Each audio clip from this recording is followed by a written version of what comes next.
मैं अपने कमरे की छोटी सी खिड़की से बाहर का दृश्य देख रही थी।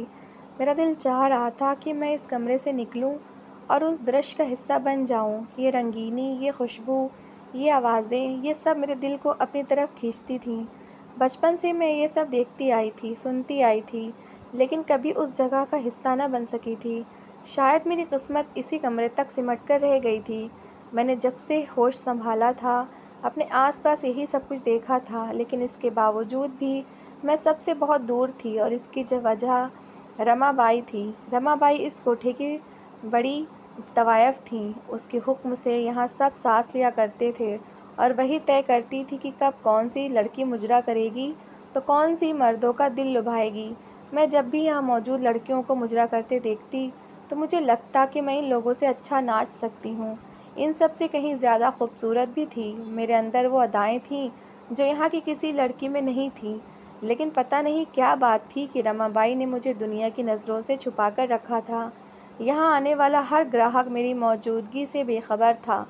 काफ़ी देर से मैं मुजरा देख रही थी। जब मेरी बर्दाश्त से बाहर हुआ तो मैं खुद ही अपने कमरे में झूमने लगी थी। मेरे पाँव इतनी तेज़ी से थिरक रहे थे जैसे मैंने बाकायदा मुजरा सीखा हो, जबकि मैंने बिल्कुल भी मुजरा नहीं सीखा था। इस कोठे की सारी लड़कियों को मुजरा सिखाने के लिए मास्टर जी आते थे, लेकिन रमाबाई तो मुझे उनके पास भी जाने नहीं दिया करती थीं। जब मैं नाचते नाचते थक गई तो गिर पड़ी। मेरी आंखों में आंसू आ गए थे। मैं इस तन्हाई भरी ज़िंदगी से तंग आ चुकी थी। अब तो मेरा दिल चाहता था कि मैं खुद ही लोगों के बीच में जाऊं और बताऊं कि मैं भी हूं, लेकिन मुझे इस बात की बिल्कुल भी अनुमति नहीं थी। मेरे कमरे का दरवाज़ा बाहर से बंद होता था। कुछ ही देर गुजरी थी कि कमरे का दरवाज़ा खुला और रमाबाई अंदर चली आईं। आते ही उसने मेरे माथे के ऊपर चूम लिया और कहने लगी, गुड़िया, आज तो बता दो, आखिर कितना इंतज़ार करवाओगी। मैंने नफ़रत से उसे देखा और कहा कि मुझे नहीं पता तुम क्या चाहती हो। तुम्हें क्या जानना है, मुझे नहीं मालूम। मेरे पास तुम्हें बताने को कुछ नहीं है। मेरी सारी ज़िंदगी तुम्हारे सामने गुजरी है। पता नहीं फिर क्यों तुम अपने सवालों से मुझे परेशान करती रहती हो। मुझे बाहर जाना है, लोगों से मिलना है। कब तक मैं इस तरह की ज़िंदगी गुजारूंगी। रमाबाई ने मेरे पैर पकड़ लिए और अपनी गोद में रख कर मेरे पैर पर हाथ फेरने लगी। मुझे प्यार से पुचकारते हुए कहने लगी, मैं तेरी बहुत सेवा करूंगी, सारी ज़िंदगी मैं तेरी गुलाम बनकर रहूंगी। बस एक बात ही तो पूछ रही हूँ, क्यों नहीं बताती। देख, मेरे बाद तू इस कोठे की मालकिन तक बन सकती है। मैं तो तेरे पैर धोकर पीने के लिए तैयार हूँ, मगर तुझे खुद अपने आप पर तरस नहीं आता तो मैं क्या तुझ पर तरस खाऊंगी। मैंने गुस्से से अपने पैर रमाबाई के हाथों से छुड़वाए और कहा कि नहीं मालूम मुझे कुछ भी। कितनी बार यही बात कहूँ, तुम बहरी हो या पागल हो, समझ नहीं आता तुम्हें। मेरी बात सुनकर रमाबाई ने एक अजीब सी नज़र मुझ पर डाली और कहने लगी, तू भी अपनी माँ की तरह ज़िद्दी है।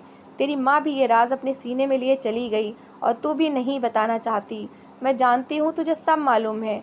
तेरी माँ जाते जाते तुझे हर राज बता कर गई है, इसीलिए ज़्यादा भोली बनने की ज़रूरत नहीं है। रमाबाई ने नफ़रत से मेरे चेहरे पर थूका और कमरे से निकल गई। मैं जानती थी अब वो 2 रातों से पहले नहीं आएगी, और आएगी तो फिर यही सवाल पूछेगी। मैं 10 साल की थी जब मेरी माँ इस कोठे पर नाचती नाचती एड्स जैसी बीमारी का शिकार होकर मर गई थी, लेकिन वो मुझे कुछ भी नहीं बता कर गई थी। ना कोई राज, ना कोई बात। मैं तो उनसे आखिरी समय में बात तक नहीं कर सकी थी। मगर पता नहीं रमाबाई को किसने कह दिया था कि मेरे पास कोई राज है। वो किस राज के बारे में पूछा करती थी, मुझे तो ये भी नहीं मालूम था। मैं तंग आ चुकी थी। वो कभी प्यार से बात करती तो कभी नफ़रत से थूक देती, कभी मारपीट पर उतर आती तो कभी मेरे लाड उठाने लगती। बस उसे किसी भी कीमत पर वो राज चाहिए था। रमाबाई चली गई थी और मैं एक बार फिर उसी अंधेरे कमरे में रह गई थी जहाँ मेरी माँ ने सिसक सिसक कर दम तोड़ दिया था। मेरा बाप कौन था मुझे नहीं मालूम, लेकिन मेरी माँ बहुत ही अच्छी औरत थी। उसे हालात ने यहाँ पहुँचा दिया और हालात से लड़ते लड़ते ही वो मर गई थी। जाते जाते वो मुझसे कह गई थी कि जो पाप से भरी ज़िंदगी मैंने गुजारी है, मैं चाहती हूँ कि कभी उसका साया भी तुझ पर ना पड़े। जब तक मेरी माँ जिंदा थी उसने सबसे लड़ लड़कर मुझे इस कोठे की रंगीनी से बचा कर रखा। तो उस वक्त रमाबाई हर वक्त माँ को डराती और मुझे यहाँ से ले जाने की कोशिश करती। वो माँ से यही कहती कि तेरी बेटी सोने की चिड़िया है और ये चिड़िया मुझे लाख रुपए की कीमत दिलवाएगी। माँ हर बार सामने आ जाती और रमाबाई से कहती कि अगर मेरी बेटी को हाथ भी लगाया तो मैं तुम्हारी जान ले लूँगी। माँ की जिस दिन मौत हुई मुझे लगा कि मेरे सर से किसी ने छत छीन ली हो। मुझे डर सताने लगा कि अब रमाबाई मेरे साथ क्या करेगी। मुझे यकीन था कि वो मेरे पास आएंगी, मेरा हाथ पकड़ते हुए खींच कर ले जाएगी और किसी ग्राहक के आगे फेंक देगी। लेकिन हैरत तो मुझे उस वक्त हुई जब रमाबाई ने ऐसा कुछ भी नहीं किया। पता नहीं माँ के मरने के बाद ऐसा क्या हो गया था कि रमाबाई ने एक बार भी मुझे उस कमरे से नहीं निकाला था। वो तो किसी राज की खोज में पड़ गई थी, और वो राज जो मेरी माँ को मालूम था और रमाबाई को लगता था कि अब वो राज मुझे मालूम है। मेरी माँ को मरे अब 7 साल होने वाले थे। मैं 17 साल की हो रही थी और अब तक इसी कमरे में थी। गुजरे 7 सालों में कुछ भी नहीं बदला था, ना मेरी तन्हाई, ना रमाबाई के सवालात। कई बार मैंने यहाँ से भागने की कोशिश की थी, लेकिन इस कोठे की ऊंची ऊंची दीवारों को फलांगना हम जैसी मासूम लड़कियों के बस की बात भी तो नहीं थी। यहाँ हर तरफ रमाबाई के आदमी लगे हुए थे, जो हम लड़कियों पर कड़ी नज़र रखते थे। और फिर जब रमाबाई को पता चला कि मैं यहाँ से भागना चाहती हूँ, तो उसने मुझ पर और ज़्यादा कड़े पहरे कर दिए थे। उस दिन के बाद से तो मेरा सांस लेना भी मुश्किल हो गया। 2 दिन के बाद फिर से गुस्से में फिर रमाबाई मेरे कमरे में आ गई। मेरे पैरों को खुद पानी से धुलाने लगी और फिर मुझे पायल पहनाते हुए कहने लगी, देखो तुम्हारे पैरों पर कितनी जचती है ना? सोचो, अगर मैं घुंघरू बांध कर तुम्हें मुजरा करने दूंगी तो कैसी महफिल बंधेगी। यहाँ आने वाला हर ग्राहक तुम्हारा दीवाना हो जाएगा।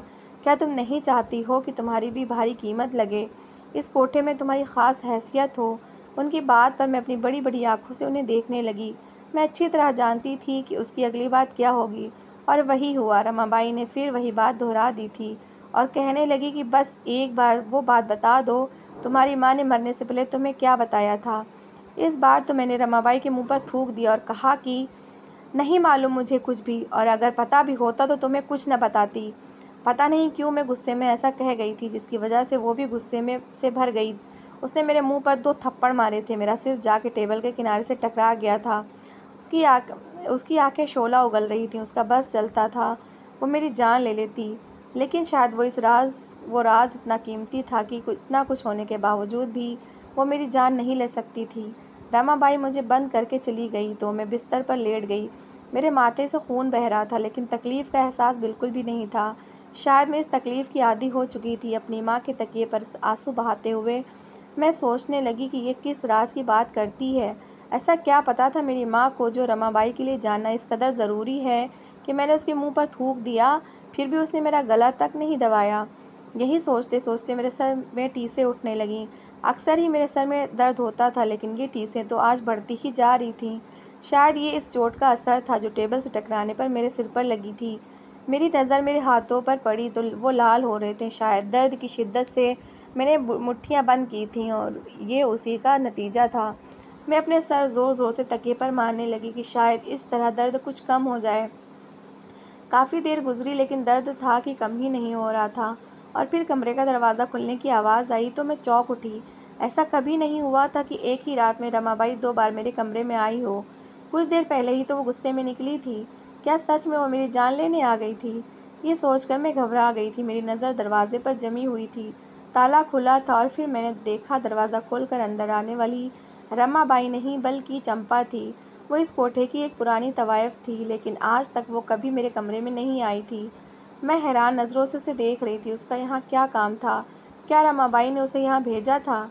वो मुझे मारने के लिए आई थी, या फिर वो भी यही वही सवाल पूछने आई थी जिसका जवाब रमाबाई को नहीं मिल रहा था। मगर चंपा के अंदाज़ देखकर मुझे लग रहा था कि बात कोई और ही है। वो बिल्कुल चोरों की तरह मेरे कमरे में आई थी। आते ही उसने दरवाज़ा बंद कर दिया था और दबे पाँव मेरे बिस्तर पर चली आई थी। मुझे यकीन हो गया था कि वो रमाबाई से नज़र बचाकर यहाँ आई थी। वो मेरे बिस्तर पर बैठी और मेरे सर से निकलता खून देखकर उसने अपने दुपट्टे को फाड़कर मेरे सर पर पट्टी बांध दी थी। टेबल पर रखा गिलास उठाकर मुझे पानी पिलाया। मेरे माथे को चूम कर कहने लगी, पता है गुड़िया, तुम मुझे बेटी की तरह प्यारी हो। तुम्हारी माँ मेरी पक्की सहेली थी। हम दोनों हमेशा साथ रहे हैं। वो तुम्हें लेकर बहुत चिंता में रहती थी। वो नहीं चाहती थी कि तुम इस कोठे पर मुजरा करो, दूसरे मर्दों के बिस्तर की रखेल बनो। तुम्हारी माँ एक बहुत अच्छी औरत थी। उसे तुम्हारा बाप यहाँ बेच कर गया था। तुम्हारी माँ का संबंध एक बहुत गरीब परिवार से था, लेकिन तुम्हारी माँ बहुत खूबसूरत थी, और यही देखकर तुम्हारे बाप ने उससे शादी की थी। लेकिन दूसरी शादी उसने एक रईसजादी से भी की थी, जिसने अपने घर वालों से छुपकर तुम्हारी माँ को बीवी बना लिया। और फिर जब तुम्हारे बाप के घर वालों को पता चला कि तुम्हारे बाप ने एक गरीब लड़की से दूसरी शादी की हुई है। उन्होंने तुम्हारे बाप को मजबूर किया कि वो तुम्हारी माँ को छोड़ दे। तुम्हारा बाप अक्सर अपनी अय्याशी की खातिर हमारे कोठे पर आया करता था, इसीलिए जब उसे तुम्हारी माँ को छोड़ने का कहा गया तो उसने सोचा क्यों न लगे हाथों पैसा भी बना लिया जाए। उसे तुम्हारी माँ से मोहब्बत तो थी ही नहीं, वो तो बस वक्ती तौर पर अपनी ख्वाहिश पूरी करना चाहता था, जो शादी के नाम पर वो ये काम कर चुका था। इसीलिए उसने तुम्हारी माँ को तलाक दी और फिर यहाँ लाकर रमाबाई के हाथों बेच दिया। तुम्हारे बाप को नहीं मालूम था कि तुम्हारी माँ पेट से है, और ये बात तुम्हारी माँ को भी नहीं पता थी। जब तुम्हारी माँ यहाँ आई तो वो सदमे से बेहाल थी। ये बात उस पर किसी कयामत की तरह थी कि जिस पति के साथ उसने वफादारी की, उस पति ने ही उसे बेच डाला था। रमाबाई ने तुम्हारी माँ को ये सोचकर उसके हाल पर छोड़ दिया था कि 2-4 दिन में तुम्हारी माँ की हालत संभल जाएगी, लेकिन 2-4 दिनों में ये बात खुली कि तुम्हारी माँ पेट से है। रमाबाई ने बहुत कोशिशें की कि तुम्हारी माँ का बच्चा गिर जाए ताकि उसकी खूबसूरती कायम रहे, लेकिन तुम्हारी माँ बहुत ज़िद्दी थी। वो ना मानी। उसने ना ही कोई दवा खाई और ना ही कोई बच्चा गिराने के लिए कोई तरीका इस्तेमाल किया। वो हर वक्त अपने काम में रहती, अपने कमरे में रहती और अपने भगवान की मूर्ति के सामने बैठकर न जाने क्या क्या प्रार्थनाएं करती रहती। मेरी उससे बड़ी गहरी दोस्ती होती चली गई और मैं जान गई थी कि वो बहुत अच्छी है। वो इस गंदगी के दलदल में नहीं फंसना चाहती थी, लेकिन किस्मत के लिखे को कौन डाल सकता है। 9 महीने तक उसने अपने आप को बचा लिया, लेकिन जैसे ही तुम्हारी पैदाइश हुई तो रमाबाई ने ज़बरदस्ती उसे नाचने पर मजबूर कर दिया। तुम्हारी माँ दूसरों के बिस्तर तक न जाती, लेकिन उनके आगे मुजरा ज़रूर करती, क्योंकि अगर वो ये ना करती तो रमाबाई तुम्हारा दूध का इंतज़ाम ना करती और तुम भूख से बिलक बिलक कर रोती। तुम्हारी माँ ने तुम्हारी खातिर अपने आप को दूसरों के आगे पेश कर दिया।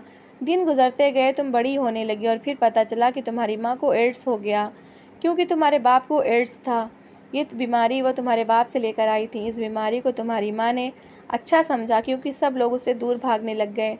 अब ना ही उसे मुजरे की महफिलों का हिस्सा बनाया जाता और न ही किसी मर्द के बिस्तर तक जाने के लिए दबाव डाला जाता। तुम्हारी माँ हर वक्त कमरे में बंद होकर प्रार्थनाएं करती और गीता का पाठ करती रहती। कोई तुम्हारी माँ पर जोर जबरदस्ती करने वाला नहीं था।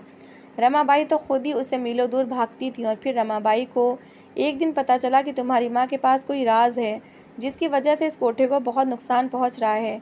रमाबाई ने कई बार तुम्हारी माँ से कहा कि वो राज मुझे दे दो, मगर तुम्हारी माँ ने कभी जुबान न खोली, यहाँ तक कि वो इस दुनिया से चली गई और जाते जाते वो राज मुझे बता गई। उसे इतना समय नहीं मिला था कि वो तुम्हें बता पाती, लेकिन ये बात रमाबाई को नहीं पता चल सकी। उसे यही लगा कि तुम्हारी माँ ने मरने से पहले सारी हकीकत तुम्हें बताई है, इसीलिए वो तुम्हारे पीछे पड़ गई। लेकिन यही बात हमारे लिए अच्छी थी कि रमाबाई को यही लगे कि वो राज तुम्हारे पास है, इसीलिए मैंने ज़ुबान न खोली, क्योंकि जब तक तुम उसे राज नहीं दोगी, वो तुम्हें कोई नुकसान नहीं पहुंचाएगी, तुम्हें किसी ग्राहक के हवाले नहीं करेगी, ना ही मुजरे के लिए मजबूर करेगी, बल्कि हथेली का छाला बना के रखेगी। वो राज मेरे पास है गुड़िया, जिसके लिए तुम सालों से रोती आई हो, जिसकी वजह से तुम इस कमरे में बंद हो, और जिस राज को जानने के लिए रमाबाई तुम्हारे पाँव तक धोकर पीने के लिए तैयार है। उसने जैसे ही अपना कुर्ता उठाया तो मेरी आंखें हैरत से खुल गईं। मैंने बेयकीनी से चंपा को देखा और कहा कि ये क्या है? क्या इसके लिए रमाबाई इस कदर पागल है? और तुमने ये बात इतने सालों से मुझे क्यों नहीं बताई? चंपा हंसी और कहने लगी, मुझे सही वक्त का इंतज़ार था और अब वो वक्त आ चुका है, क्योंकि अब हमें इसका इस्तेमाल करना है। तुमने रमाबाई के मुंह पर थूका है और ये बात उसे किसी तरह बर्दाश्त नहीं है। अब तक वो तो जैसे तैसे तुम्हें झेल रही थी, लेकिन अब वो तुमसे बदला ज़रूर लेगी। जिस तरह से वो तुम्हारे कमरे से निकली है, मैं जानती हूँ कि वो खामोश नहीं बैठेगी, और मैं नहीं चाहती कि तुम उसके बदले की भेंट चढ़ो। इसलिए अब तुम इस राज का इस्तेमाल करो और अपने आप को सुरक्षित करो। आज तक इस राज को तुम्हारी माँ ने यहाँ की दूसरी लड़कियों के लिए इस्तेमाल किया। आज तुम्हारी बारी है। तुम्हारी माँ के अच्छे कर्म तुम्हारे काम आने वाले हैं। चंपा ने अपने कुर्ते से कागज़ का एक बड़ा सा टुकड़ा निकाल के मेरे हाथों पर रख दिया और कहने लगी कि मेरी दुआएं तुम्हारे साथ हैं। मैंने तुम्हारी माँ से जो वादा किया था, आज उसे पूरा कर दिया। मुझे सब कुछ बताकर चंपा वापस चली गई और मैं हक्का बक्का सी उस कागज़ को देखने लगी थी। वो एक बहुत बड़ा कागज़ था और उसमें हवेली का नक्शा था, इस कोठे का नक्शा, और इस नक्शे में एक चोर रास्ता था। वो चोर रास्ता दूर शायद पुराने वक्त में बनाया गया था। ये हवेली बहुत पुराने ज़माने की थी और उस ज़माने में ऐसे चोर रास्ते बनाए जाते थे ताकि दुश्मन से सुरक्षा की जा सके। लेकिन इस कोठे पर ये जो रास्ता और लड़कियों की मदद करता था, जो यहाँ से भागना चाहती थीं, जिन्हें धोखे से यहाँ लाया जाता था, या फिर ज़बरदस्ती पकड़ के। नक्शा भी पुराने ज़माने का ही था, क्योंकि जगह जगह से मिटा हुआ था। चंपा ने बताया था कि अपनी ज़िंदगी के आखिरी दिनों में जब मेरी माँ ने गीता का पाठ करना शुरू किया था, तो ये नक्शा उसी गीता में मिला था। उस वक्त मेरी माँ को नहीं मालूम था कि ये नक्शा किस चीज़ का है। मेरी माँ ने ये नक्शा चंपा को दिखाया, तब वो देखते ही पहचान गई, ये इसी हवेली का नक्शा है। और फिर इन दोनों ने मिलकर वो चोर रास्ता तलाश कर लिया। शायद ये नक्शा अब तक किसी के हाथ इसलिए नहीं लगा था क्योंकि इस कोठे में गीता को खोलने वाला कोई नहीं था, इसीलिए किसी को निकलने का रास्ता भी नहीं मिल सका था। तो जब मेरी माँ ने गीता को खोला तो उन्हें कामयाबी का रास्ता मिल गया। मेरी माँ ने ये कामयाबी अपने लिए नहीं चुनी थी, क्योंकि उन्हें तो वैसे ही कोई पूछने वाला नहीं था, ना ही कोई उसका सौदा करने वाला था। लेकिन यहाँ ऐसी बहुत सी लड़कियाँ आती थीं जिनकी हालत बहुत ख़राब होती और वो वापस भी जाना चाहती थीं। मेरी माँ नक्शे पर मौजूद चोर रास्ते की मदद से उन्हें रातों रात यहाँ से फ़रार करवा देती। रमाबाई को भनक तक न पड़ती। काफ़ी समय तक तो रमाबाई पागल होती रही कि आखिर उसकी ख़रीदी हुई लड़कियाँ यहाँ से कैसे फ़रार हो जाती हैं। उसने पहरे तक सख्त करवा दिए थे, लेकिन इसके बावजूद भी मेरी माँ उन लड़कियों को निकलवा कर दम देती, और ये सब मेरी माँ की वजह से ही हो रहा था। ये बात रमाबाई को उस वक्त पता चली जब मेरी माँ का आखिरी वक्त चल रहा था। मेरी माँ मरने वाली थी। उस पर किसी तरह की कोई धमकी असर नहीं करती थी, पर रमाबाई ने बहुत कोशिशें की कि वो नक्शा उसे मिल जाए। वो चाहती तो मुझे और मेरी माँ को मारने के बाद इस राज को हमेशा के लिए राज रख सकती थी, क्योंकि इस चोर रास्ते की ज़रूरत रमाबाई को खुद भी तो थी, क्योंकि अक्सर पुलिस वाले यहाँ आकर रेड मारा करते थे और फिर रमाबाई को लाखों रुपए खिलाने पड़ते थे। अगर ये चोर रास्ता रमाबाई को मिल जाता तो वो अपने ग्राहकों को उस रास्ते से फ़रार करवा कर लाखों रुपए बचा सकती थी। कोठे पर बड़े बड़े नाम वाले लोग भी आते थे और ये रास्ता उनके लिए भी इस्तेमाल हो सकता था। इस रास्ते का पता चलना रमाबाई को लाखों रुपए का फ़ायदा पहुंचा सकता था। इसीलिए उसने मेरी जान नहीं ली थी, बल्कि मेरे पाँव धोकर पीने लगी थी। अब ये नक्शा मेरे हाथ लग गया था और मुझे इससे फ़ायदा उठाना था। मुझे इस गंदगी के ढेर से निकलना था, और कुछ ही देर में मुझे समझ आ गया था कि यहाँ से बाहर जाने का रास्ता मेरे ही कमरे के जिस शेल्फ में है, जिसमें माँ की गीता और भगवान की मूर्ति रखी थी, उसी शेल्फ में से खुफिया दरवाज़ा खुलता था। वो दरवाज़ा एक सुरंग की तरह रास्ते से होकर शहर से बहुत दूर एक सड़क की तरफ जाकर झाड़ियों के बीच निकलता था। मैंने इस नक्शे को वापस गीता में रख दिया कि जो कोई भागना चाहेगा तो अपने लिए खुद रास्ता तलाश कर लेगा, और मैं खुद इस नक्शे पर बने रास्ते के ज़रिए उस हवेली से बाहर निकल आई थी। ये हवेली शहर से काफ़ी दूर जाकर थी, इसलिए जिस रास्ते ने मुझे बाहर निकाला था वो एक जंगली इलाका था। सालों मैंने एक ही कमरे में गुजारे थे, और सालों बाद जब बाहर निकली तो एक जंगल जैसी जगह पर थी। कुछ समझ नहीं आ रहा था कि क्या करूं, कहाँ जाऊं। बड़ी मुश्किल से मैं रोड तक पहुंची और फिर एक ट्रक वाले ने मुझे लिफ्ट दे दी। वो जानना चाहता था कि मुझे कहाँ जाना है, लेकिन मुझे खुद भी मंजिल का पता नहीं था। मेरी हालत देखते हुए वो मुझे अपने साथ अपने गांव लेकर गया। मुझे पता चला कि ये दिल्ली का कोई गांव है। लोग बहुत ही मिलनसार और अच्छे थे। किसी ने ना पूछा कि मैं कौन हूँ, कहाँ से आई हूँ। सब ने बस मुझे अपना मेहमान बना लिया। जब मुझे यहाँ 2-4 दिन गुजर गए तो मैंने उस ट्रक वाले की पत्नी को अपनी सच्चाई बताई। जब उसे पता चला कि मेरे आगे पीछे कोई नहीं है और मैं कहाँ से आई हूँ, तो उसने मेरे सर पर हाथ रख दिया। कहने लगी, आज से मैं तुम्हारी बहन हूँ और तुम यहाँ रह सकती हो। उस गांव का मुखिया नेता था और एक बहुत अच्छा इंसान था। उस ट्रक वाले ने सारी बात जाकर अपने मुखिया को बताई, तो उन्होंने यकीन दिलाया कि वो रमाबाई के ख़िलाफ़ कार्रवाई ज़रूर करेंगे और लड़कियों के ख़रीद फ़रोख्त के ख़िलाफ़ आवाज़ उठाएंगे। और उन्होंने ऐसा किया भी। रमाबाई के ख़िलाफ़ FIR भी दर्ज करवाई और मुझे गवाह भी बना दिया गया। लेकिन यहाँ कानून की पकड़ इतनी मजबूत नहीं है कि कुछ दिन हवालात की हवा खाने के बाद रमाबाई फिर दोबारा अपने कोठे पर पहुँच गई थी और पहले से ज़्यादा मजबूत हो गई थी। मगर मैं कभी कभी सोचती हूँ कि जिस इंसान को आज़ादी चाहिए होती है तो वो उसे आज़ादी मिल सकती है। अगर कोठे पर आने वाली लड़की अपनी हालत पर भगवान से प्रार्थनाएं करे तो उस कोठे से निकलने का रास्ता खुद ब खुद मिल जाएगा। मैंने अभी इस मामले को भगवान और उनके भक्तों पे छोड़ दिया है। बस मैंने एक बात सीख ली है कि कठिन समय में भी अगर इंसान भगवान को पुकारता है तो मदद वहाँ से मिलती है जहाँ से इंसान सोच भी नहीं सकता। जहाँ मैंने इस समाज का इतना बुरा रूप देखा था, मैंने ट्रक ड्राइवर उसकी बीवी का एक बहुत खूबसूरत रूप भी देखा था। अगर हमारे हिंदुस्तान में रमाबाई जैसी औरतें हैं तो ड्राइवर की बीवी जैसी औरतें भी तो हैं जो बिना किसी मतलब के दूसरों की मदद करती हैं और उन्हें सीने से लगा लेती हैं। मैं सिर्फ बुराई को ही नहीं बताऊंगी, बल्कि ये जो अच्छाई मैंने देखी है उसे भी बताऊंगी, क्योंकि ये अच्छाई भी मेरे ही मुल्क में है। आपका क्या ख्याल है? क्या मैंने उस नक्शे को वहीं छोड़कर ठीक किया? क्या कभी कोई लड़की कोठे की ज़िंदगी से तंग आकर गीता खोलेगी और उस नक्शे से मदद लेगी?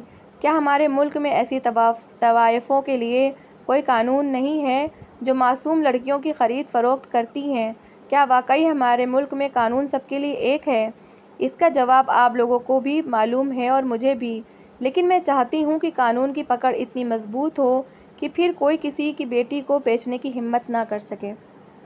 तो दोस्तों, कैसी लगी आपको मेरी कहानी? अगर कहानी अच्छी लगी है तो प्लीज़ इसे लाइक करिएगा, शेयर करिएगा और अपनी राय कमेंट बॉक्स में ज़रूर दीजिएगा। मेरी अच्छी अच्छी कहानियाँ सुनने के लिए मेरा चैनल सब्सक्राइब करिएगा। Thanks for watching.